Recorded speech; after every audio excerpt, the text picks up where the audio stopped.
Defense Counsel, good morning. Good morning. May it please the Court. Henry Porter, and I represent the appellant mother in this matter. As a preliminary matter, I'd just like to, the Court is well aware, I think, that we did a very expedited briefing process on that, and we're here very quickly on oral argument.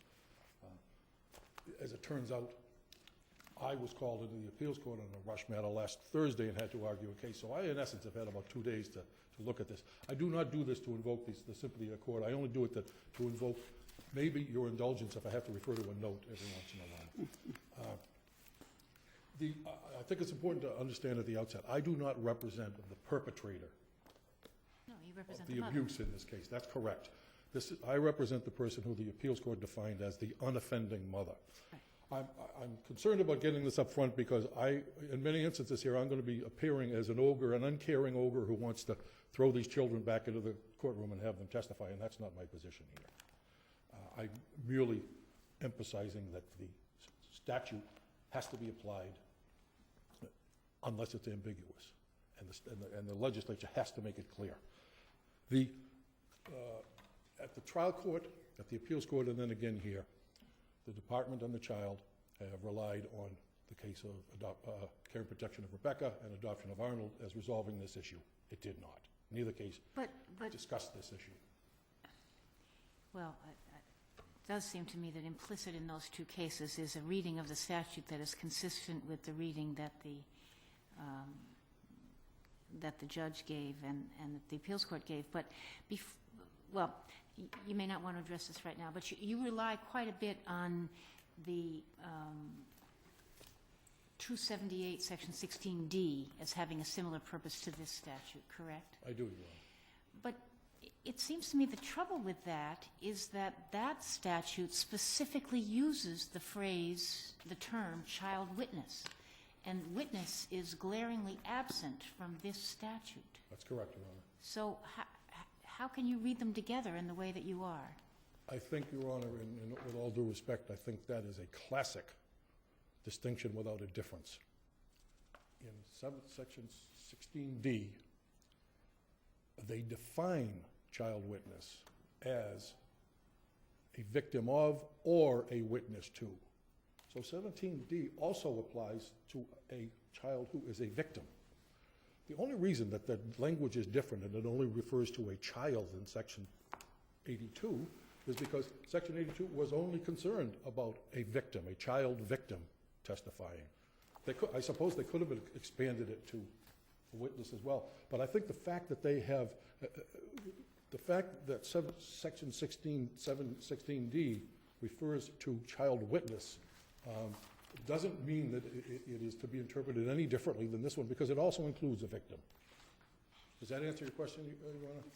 16D relates to testimony in criminal proceedings, right? That's correct, Your Honor. Right. We're dealing alternative means for getting the testimony of children who are in the same position as the child in this case. Yeah, but we're dealing, I take it, with getting testimony in a civil proceeding, which is what Section 82 deals with. That's Does that make a difference at all, do you think? None that I see, Your Honor. More protections in a criminal proceeding than in a civil proceeding? More protections for the accused? No? You think the protections are the same? Off the top of my head, I see none, Your Honor. Perhaps there are. Now, I mean, there's a practical problem raised by your brothers and sisters, which is that if you are right, the timing of the trial makes an extraordinary difference. I mean, if you're right, a motion to continue could be dispositive of the outcome of a case. That's correct. And I don't know of any other circumstance where that is as dispositive as it would be in this particular matter. I tried to find some, Your Honor, and I couldn't find them myself. Do we have any indication on what the purpose of the statute is? Is it to protect the child from having to testify? In my estimation, yes. Well, at least in the instance it was applied in this case, yes. Do we have any legislative indication? Well, legislative history, Your Honor. I think they were all, Section 16D and 82 were all lumped together, and in each instance they talked about protecting the child from having to testify. Now, There are other sections of this. My sister raises this. She suggests that it's incongruous of me to suggest that that the date of trial matters because there are sections in the subsections in Section 82 that talk about preserving evidence. They don't say preserving evidence, but the obvious implication is that it's intended to preserve evidence. The clearest example is in the case of death of the child. Now, I understand in those circumstances that the evidence is gone. There is no way to ever get it before a court anymore. So the purpose of preserving evidence makes sense in those instances. Well, it's a mixed bag, isn't it? All the different reasons why the testimony can come in, some of them fall into the category of protection of the child, if the child would be traumatized, and then if it's on the alternative, it's to facilitate the admission of evidence, such as the death of a child or the child can't remember. They don't necessarily go towards protection of the child. They go to some other purpose. That's correct. I think the difference makes a difference, Your Honor, in these cases, because when you are allowing the evidence to come in, because the child is likely to be traumatized by it, the only reason you are allowing hearsay evidence in is to protect the child. That's the purpose, is to protect the child. In those instances, the child is only protected at the time of trial, when it comes to testify. That's when the child is being protected. In the case of preserving evidence from a child who has deceased, you're not protecting the child. The only purpose is to preserve evidence. When the purpose is to protect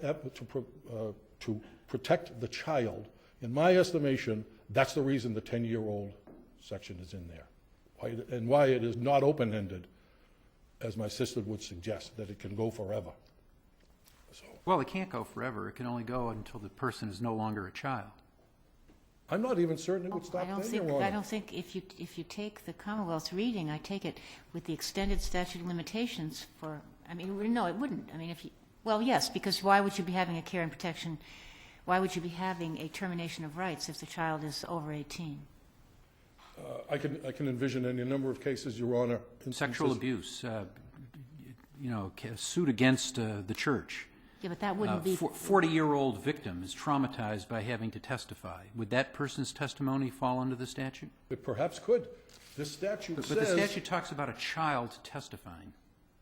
That's my point.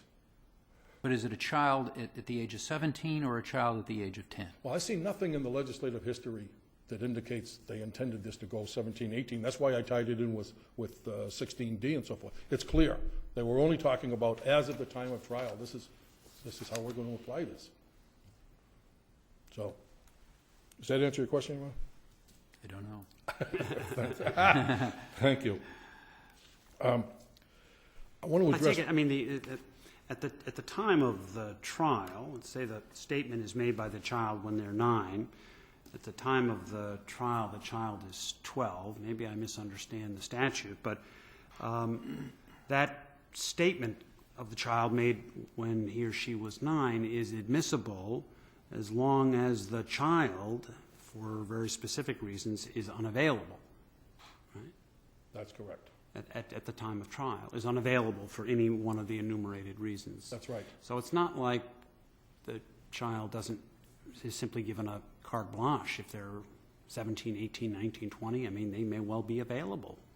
Maybe these exceptions, death and inability to remember, et cetera, wouldn't apply. So, I mean... Well, I think that I have little doubt. I could give you circumstances how this could apply to a 17, 18, 19-year-old. There's no question in my mind it could. In the case of a sibling, for example. Right, but the point is, that's step 1. Then step 2, this is Justice Cordy's point, I think. Step 2 is the witness, assuming is still alive, has to be unavailable for any one of these reasons. That's So correct. you only get the statement in if both of those conditions are met. That's correct. I see nothing in this in the statute that's ever been interpreted anywhere or in the legislative history of it at all that the legislature even considered applying this statute to an 18-year-old. I think that's an absurd result, quite frankly. And I think it's way beyond the pale of what the legislature might have considered.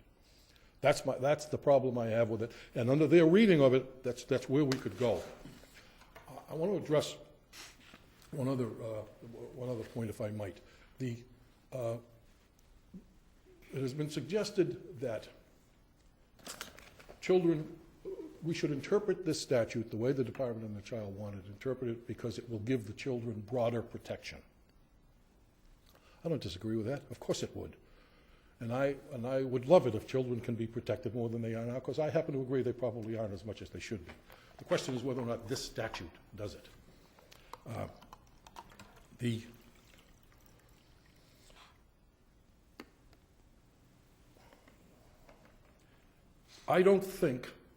I think that exactly the reverse is true, that you cannot give broader protection under this statute. Now, the reason I say that is I don't suppose, maybe there is, I don't suppose there would be any dispute that this statute, Section 82, is in derogation of the common law, the basic common law on the admission of hearsay evidence.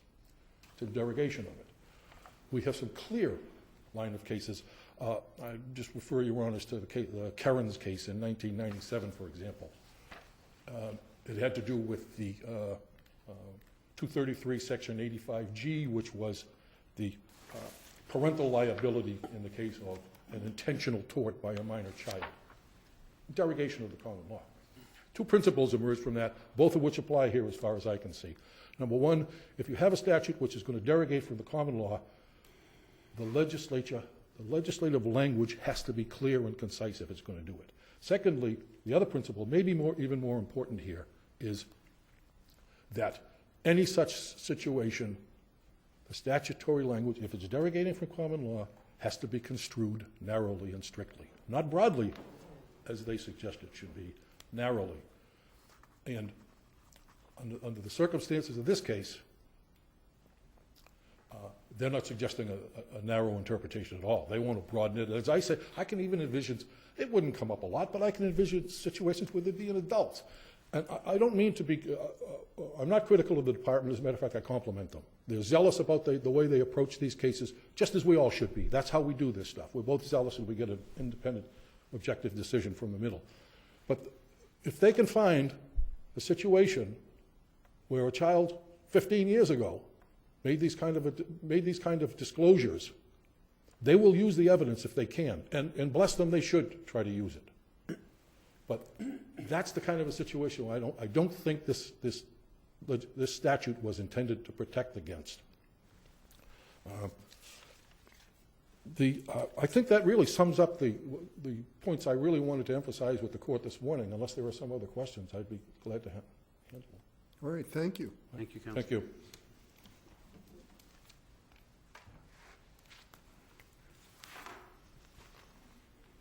Good morning, Your Honors. My name is Muriel Finnegan, and I represent the Department of Children and Families in this case. And with me is Roberta Mandriscoll, who represents the child that is the subject of this case. We'll be splitting our time about 50-50. We're here to discuss whether General Laws, Chapter 233, Section 82, allows the admission of a child under 10 relating to sexual abuse when at the time of the trial, the child is now over the age of 10. If we adopt your position and the child is, say, 16, 17, 18, how is the statute protecting children of tender age at that point? The legislature, the age of 10, whatever the legislature chose, was undoubtedly a product of legislative compromise. The reason why it protects underage children or children under 10 is because the child could still be suffering from ongoing trauma from the sexual abuse. I don't think that's much of a stretch to suggest that. So if the child turns 16 or 17 and they're still suffering from the trauma of sexual abuse such that they would be harmed by testifying, then that child is being protected. And that is exactly what the legislature... But your argument would apply to adults. There are all sorts of adults or people with repressed memories going when charges come up today. and the statute of limitations is told for various reasons. And so people 30 and 35 are testifying to things that happened when they were very young. And your argument would apply there, and the legislature didn't see fit to include, or to include. Well, I would or also, did they? I would also point out, Judge Cowan, that you have to look at the entire statute. When you look at the statute, the legislature even contemplated that the statement, out-of-court statements be used in proceedings involving other children, not necessarily the victim of abuse. They specified that the child could be unavailable if they were dead. Well, obviously, there's no care and protection proceeding involving like a dead child, so that they are contemplating that the statement be used in the case, say, a sibling or a step-sibling or someone who had been under the care of the original perpetrator. In that case, the age of the child at the time of testimony is irrelevant. But how about the fact that, okay, accepting your view, why, if the legislature didn't mean this to be referring to the child who was testifying, it keeps using the word child in terms of the other conditions. So that would suggest that, you know, it really doesn't mean to apply to somebody who could be 25, the witness, in other words, who isn't any longer a child. Well, Your Honor, it couldn't possibly be relate to a child over the age of 18, at least with respect to a care and protection No, case. but care and protection is specifically exempted from this. This is, 82 is about other civil proceedings. It has to Isn't do with, care and that's protection true, it has 81? to do with civil proceedings in general. Yes, but it says except for those brought under Section 24 of 119. Isn't that a care and protection proceeding? That's correct. That's a care and protection case. That's because there's another statute. I understand that, but so we're talking about 82, civil proceedings, Absolutely. and the legislature uses the word child through all the, you know, all that second step, all the conditions that would have to be met before the statement could come in.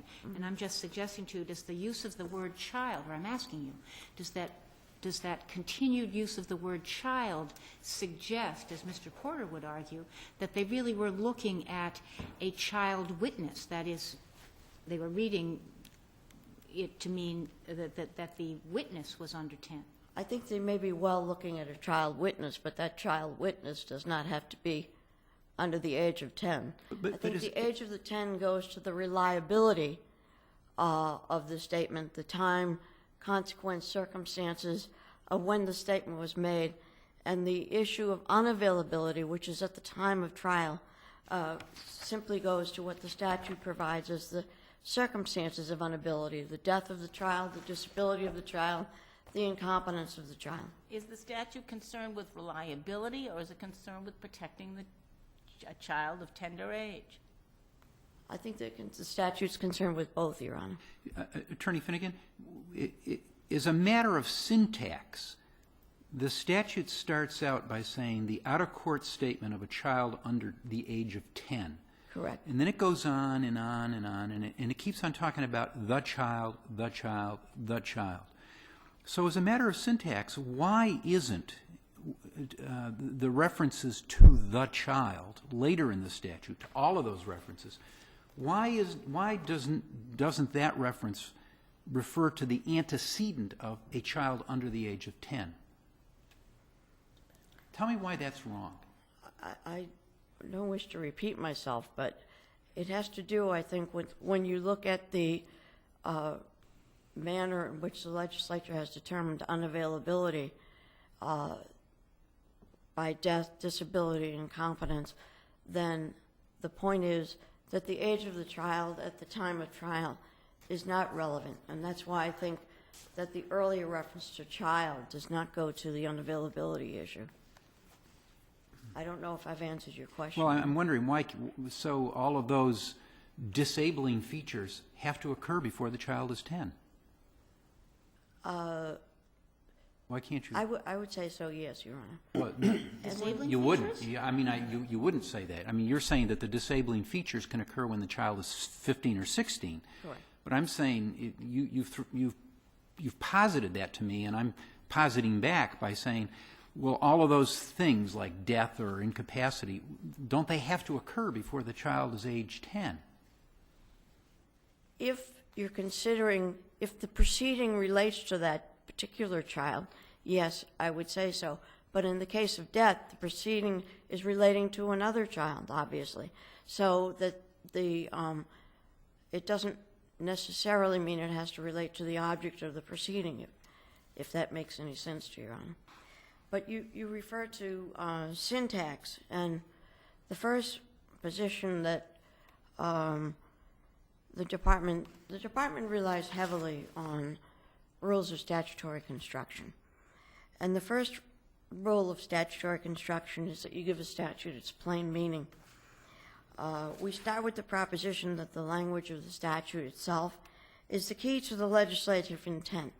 In this case, the word statements and of a child under 10 appear next to each other in the context of the statute, and they modify each other. The plain meaning of the way the words are placed in the legislation suggests that the child does not have to be over the age of 10 at the time of trial. Ms. Finnegan, I'm sorry. You don't have to Ms. go to Finnegan? the other end of the statute Ms. Finnegan? to start talking. Ms. Finnegan? Yes, Judge. I'm sorry to interrupt you. No problem. See the flashing red light? Your time is up. You're going to have to wind up. Thank you for reminding me, Your Honor. Right. Yes, ma'am. I rely on for the rest of my argument on my brief. Thank you.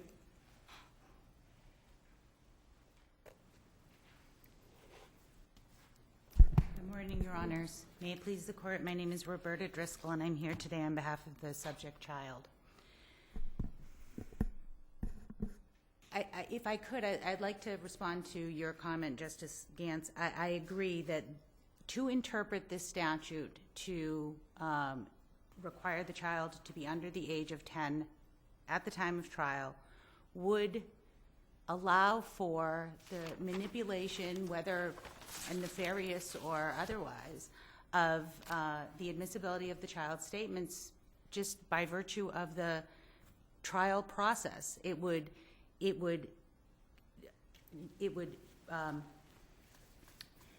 lead to certain courts possibly coming to a different decision on the same facts, same case, because of the crowded docket, because of the number of juvenile sessions that they may have in a given week, because of maybe the, in a more nefarious sense, the efforts of a self-interested parent to delay the proceedings to the child's 10th birthday to then force the live testimony of the child at trial.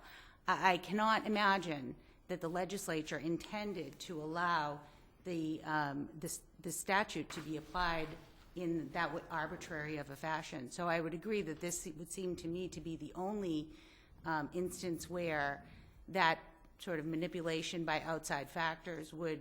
Can't that be dealt with in a specific case if one of the parties who wants to protect the child simply moves for a speedy trial, and the judge takes cognizance of the fact that the child is about to turn 10 and that could change the tenor of the trial? Well, I certainly think that would be the effort that counsel would take, and I don't suggest in any way that the courts would not be cognizant and sensitive to that. But the fact of the matter, there are juvenile courts that hold care and protection, termination of parental rights cases once a week, maybe twice a week. And if an emergency must be dealt with and these things happen, then possibly that trial needs to, be continued to another date. I mean, I think there are things that may be outside of the ordinary control of the parties that might impact whether or not the child is forced to testify. And I think that that's a very real concern in these cases where, particularly for, the child who might be hovering around, the age of 9 when the care and protection or the termination of parental rights case is filed. Yes, but I just think it's dealt with. I mean, even write a letter to the Chief Justice of the Juvenile Court, whom I'm sure would be receptive to such things, and a special assignment is made. I just don't think that should be the governing factor. And I understand what you're saying, Your Honor. I think that those things, however, do take time. And there is certainly the possibility that all of those efforts might come too late, and the child, by the time the case has been investigated, by the time you've, tried to work with your parent, client, to, develop the skills maybe necessary to parent that child, by the time all of that has passed, it's simply too late to protect that child from having to testify.